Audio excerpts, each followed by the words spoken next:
संकष्टी चतुर्थी का व्रत न केवल सारे संकटों को हरने वाला है, बल्कि विघ्नहर्ता के वरदान से ये व्रत संतान की प्राप्ति भी करवाता है।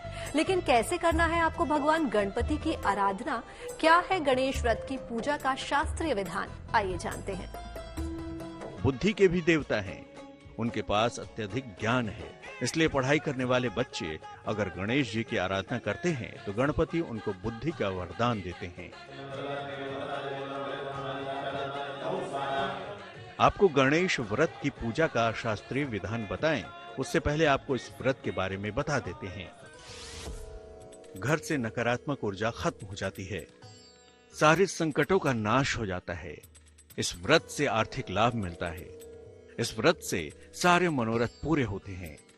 इस व्रत को करने से संतान की भी प्राप्ति होती है। शास्त्रों में जिस प्रकार एकादशी व्रत का महात्म्य बताया गया है, ठीक उसी प्रकार संकष्टी गणेश चतुर्थी व्रत का भी विशेष महात्म्य बताया गया है। इसे सकट चौथ भी कहा जाता है। माताओं द्वारा बड़े ही श्रद्धा भाव के साथ इस व्रत को किया जाता है।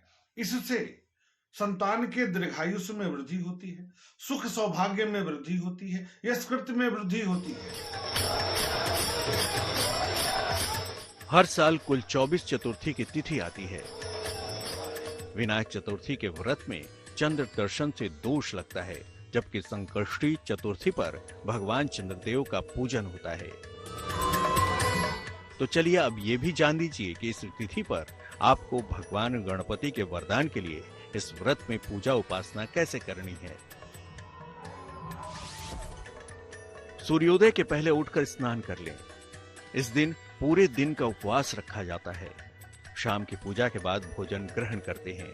स्नान के बाद गणेश जी की पूजा आराधना करें। गणेश जी के मंत्र का उच्चारण करें। पूरा दिन बिना पानी और खाने के उपवास रखा जाता है। शाम को चंद्रोदय के बाद पूजा की जाती है। शाम की पूजा के लिए गणेश जी की मिट्टी की मूर्ति बनाएं। गणेश जी के बगल में दुर्गा जी की भी फोटो रखें। इस दिन दुर्गा जी की पूजा बहुत जरूरी मानी जाती है। धूप, दीप, अगरबत्ती, फूल से पूजन करें। प्रसाद में केला, नारियल रखें। साथ ही गणेश जी के प्रिय मोदक बनाकर रखें। इस दिन गुड़ और तिल के मोदक बनाए जाते हैं। गणेश जी की कथा सुने, फिर आरती करके प्रार्थना करें। इसके बाद चंद्रमा की पूजा करें। चंद्रमा को जल अर्पण करें, फूल चंदन चढ़ाएं। चंद्रमा की दिशा में चावल चढ़ाएं। पूजा समाप्ति के बाद प्रसाद सबको वितरित किया जाता है। गरीबों को दान भी किया जाता है। एक नियम है कि जब भी हम पूजन करें तो उसमें तुलसी का भोग लगाएं, तुलसी पत्र का प्रयोग करें, परंतु गणपति के उपासना में तुलसी का प्रयोग बिल्कुल वर्जित है।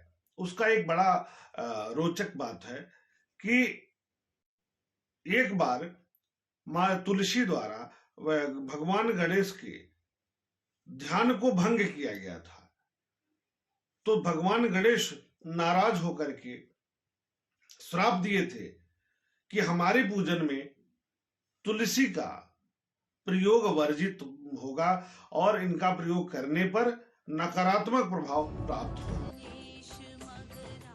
ज्योतिषी और शास्त्रीय मान्यता यह भी है कि अगर बादल के चलते चंद्रमा नहीं दिखाई देते हैं तो पंचांग के हिसाब से चंद्रोदय के समय में पूजा कर लें।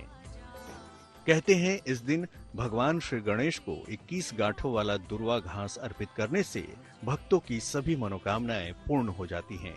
सर्वप्रथम जो है सुबह से उस दिन जो है कोशिश करें कि चावल और दाल का सेवन बिल्कुल नहीं करना चाहिए जिस दिन ये व्रत कर रहे हैं, और दिन भर जो है ओम गणेशाय नमः, ओम गणपताय नमः, ओम गणपताय नमः, ओम गणेशाय नमः मंत्र का जाप करते रहें। दिन भर शुद्धता के साथ शाम को जब सूर्य ढल जाए और चंद्रमा निकल जाए तो दूध ले ले, स्वच्छ जल ले ले, दूब ले ले और जाके अगरबत्ती दिखा के भगवान गणेश के चंद्रमा का और गणेश जी का ध्यान करके उनका पूजन करेंगे चंद्रमा देवता का, और अपनी मनोकामना कहें और दुर्वा चढ़ावें और दूध चढ़ावें और उनको जल चढ़ा के अपनी मनोकामना करने से यह पूजा पूर्ण मानी जाती है। मान्यता है कि भगवान श्री गणेश की पूजा करने से जीवन में सुख, समृद्धि, ज्ञान, बुद्धि और ऐश्वर्य का आगमन होता है।